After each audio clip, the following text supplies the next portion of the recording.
अस्सलाम वालेकुम, आप देख रहे हैं खरा सच। मेरा नाम मुबशर लुकमान है। कल हमने यौम तशक्कुर भी मना लिया, लेकिन असल बात यह है कि ये जंग जारी है। ये जंग तो तब तक जारी रहेगी जब तक हिंदुस्तान के टुकड़े टुकड़े नहीं हो जाते, जब तक हिंदुस्तान के अंदर से कई और पाकिस्तान बनकर नहीं निकल आते। ये जंग जारी है जब तक मोदी जो है उसको गुजरात में किए हुए मुसलमानों के कत्ल का हिसाब नहीं देना पड़ता, जब तक उसको उन सजाओं के तहत फांसी नहीं मिलती है, तब तक ये जंग जारी है। लेकिन ये जंग दो और वजह से भी जारी रहेगी।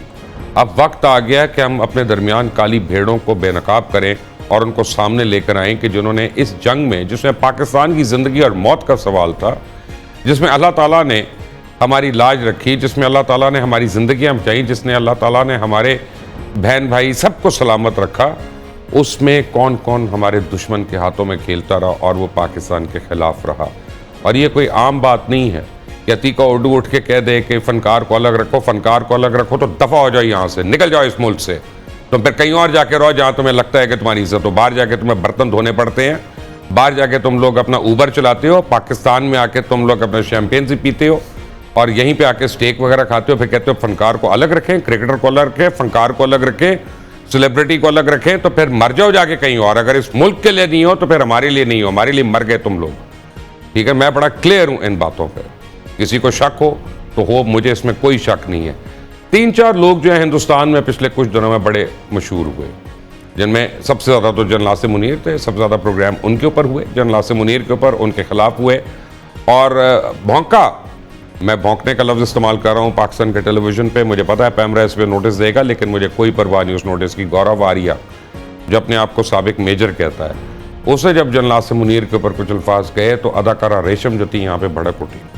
अदाकारा रेशम जो है, उन्होंने कहा कि तुम हमारे सिपह सलार के मुतालिक ऐसी बात कर रहे हो तो फिर तुम कौन हो। और उस पर अदाकारा रेशम ने क्या कहा, फिर गौरव आर्या ने जवाब दिया। आपको पहले मैं सुनाता हूँ रेशम ने क्या कहा। नई मनीफ के साथ एक पॉडकास्ट थी, RNN, हमारा एक नया ISP चैनल है, उसके ऊपर RNN के ऊपर ये पॉडकास्ट हुआ। तो उस पर अदाकारा रेशम ने क्या कहा, मेरे गौरव आर्या, तुम्हें पाकिस्तान से कोई नहीं मारेगा, तुम्हें जब भी मारेगा हिंदुस्तान के अंदर से ही मारेगा, क्योंकि तुम जैसे लोगों ने हिंदुस्तान को जलील कराया पूरी दुनिया में। तुमने ईरान से उनका ताल्लुक़ ख़राब कराया, तुमने तुर्किया से उनका ताल्लुक़ ख़राब कराया, तुम दीगर ममालिक से भी उनका ताल्लुक़ ख़राब करने पर तुले हुए। तुम्हारी वजह से इंडियन आर्मी को ऑफिशियल स्टेटमेंट देना पड़ी कि इसका हमारे से कोई लेना देना नहीं है, इसका हमारे से कोई ताल्लुक़ नहीं है। फिर एक नई मनीफ के पॉडकास्ट से मैं एक अज़राए मजाक एक बात कर रहा था लौंडियों के ऊपर, उसके ऊपर भी उन्होंने कर दिया। मैंने कहा उलमाए कराम से पूछूंगा, उलमाए पूछूंगा, उसके ऊपर बड़ा उठे भाईजान। मैंने क्या कहा वो भी ज़रा सुन लें। लेकिन इसके ऊपर बोले क्या, वो कहाँ से कहाँ ले गए इस बात को। हर प्रोग्राम, चाहे मैं पॉडकास्ट करूँ, चाहे मैं 365 के ऊपर शो करूँ, मैंने 365 के ऊपर former American adviser Shahid Khan का एक इंटरव्यू कर रहा था। उसमें मैंने कहा कि तुम लोगों ने क्यों इस जंग को बंद कराया इंडिया की मिन्नतें करने पे। तो उस पर उन्होंने क्या कहा, उस पर पूरे हिंदुस्तान में वावेला हो गया। पहले सुने 365 का ये शो, करा सच, वॉच। जब पाकिस्तान में मिसाइल्स आए हैं, सिटीजन्स में शहीद हुए हैं, बच्चे मारे गए हैं, औरतें मारी गई हैं, तब तो डी वैंस को और डोनाल्ड ट्रंप को ख्याल नहीं आया था। मुबशर साहब, आप ये बताएं, ये सारा कुछ करने के बाद आप क्या आउटकम चाहते थे इस वॉर का, और क्या अचीव करना मैं चाहता था once and for all Narendra Modi जो है आइंदा कभी पाकिस्तान की तरफ उंगली ना उठा सके, वो उंगलियां तोड़ दें। हो गया, व्हाट एल्स हो गया ऑफ कोर्स। लेकिन हिंदुस्तान का मीडिया इसको किस तरह से ले रहा है, वो शाहिद खान के ऊपर ले गया। आपने देखा कि शाहिद खान के मुतालिक हिंदुस्तान का मीडिया क्या कह रहा है, ये है उनकी सोच। और पूरी दुनिया को पता है कि हिंदुस्तान का मीडिया मुसलसल झूठ बोलता रहा। वो लाहौर पे पहले कब्जा हुआ, फिर कराची खुदा न खासा तबाह बर्बाद हुआ, फिर वो गुजर खान पहुंच गए, फिर वो इस्लामाबाद में भी घुस गए हैं, फिर उन्होंने न्यूक्लियर स्टॉक पाइल भी तबाह कर दी। अगर कुछ तबाह हुआ उन 4 दिनों में तो हिंदुस्तान का वकार तबाह हुआ, हिंदुस्तान की सालमियत तबाह हुई, और हिंदुस्तान की क्रेडिबिलिटी तबाह हुई, और हिंदुस्तान का जो इन्वेस्टर कॉन्फिडेंस था वो तबाह हुआ। और आपको मैं एक बात बताऊं कि अगर ये जंग जारी रहती, क्यों वो पड़े वहां पे, क्योंकि उनको पता चल गया था कि आम आदमी को शायद ना पता हो, आज मैं आपको बता रहा हूं कि पाकिस्तान ने पहले दिन, यानी जिसको हमने पहला दिन यह है कि 10 मई को जब हमने अटैक किया था, 2 ऑपरेशंस प्लान किए हुए थे। एक फजर के बाद किया, जो सारों को पता चल गया, सारों ने देखा। वो DGISP ने कहा था जब हम करेंगे ना तो पूरी दुनिया देखेगी, किसी को बताने की जरूरत नहीं होगी। दूसरा नमाज मगरिब के बाद प्लान किया हुआ था, जो इससे 1.5 गुना बड़ा था।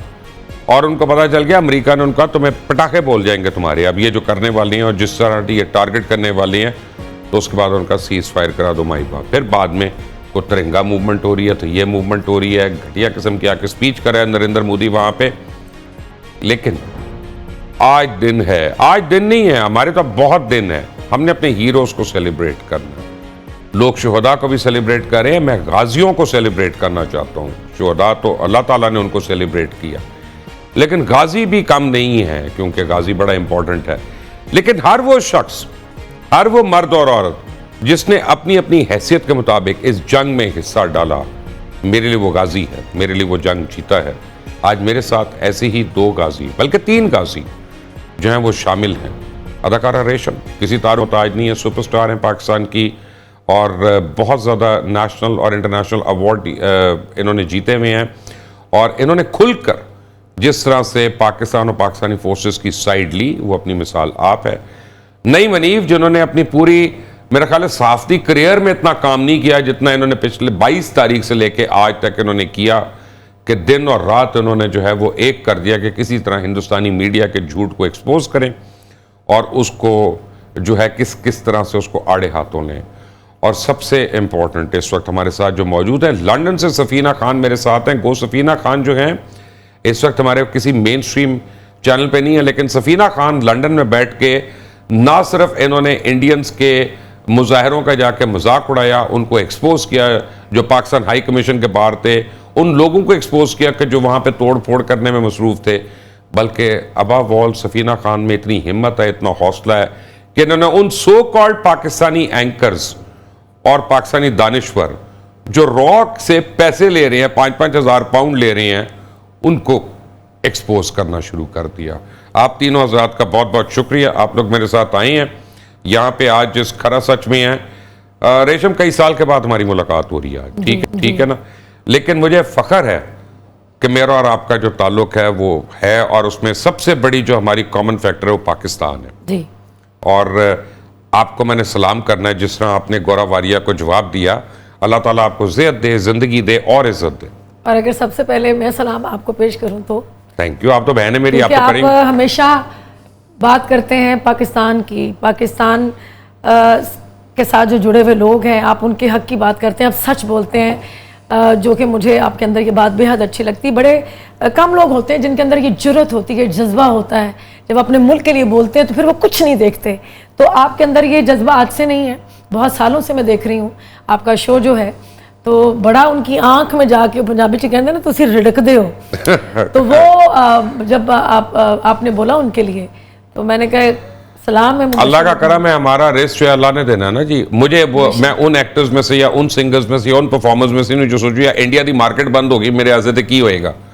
मुझे रिस्क उसने देना है, इज्जत उसने देनी है, मुझे जिल्लत उसने देनी है। मैं हिंदुस्तानी से क्यों डरूंगा यहाँ पे जाके। लेकिन दुख इस बात का है मुबश्शिर भाई कि ये दरवाजे हिंदुस्तान की इंडस्ट्री के हमारे फनकारों के लिए बंद भी हो गए, तब भी वो ये सोच रहे हैं कि जो ज़्यादा बोलने वाले हैं फनकार पाकिस्तान के हक में, तो वो कम बोलने वालों पे थानेदार ना बने, और वो जो नहीं बोल रहे वो हमारी हुब्बुल वतनी को बोलने से ना परखे ना। मैंने कहा ना चले जाए पाकिस्तान से, दफा हो जाए यहाँ से।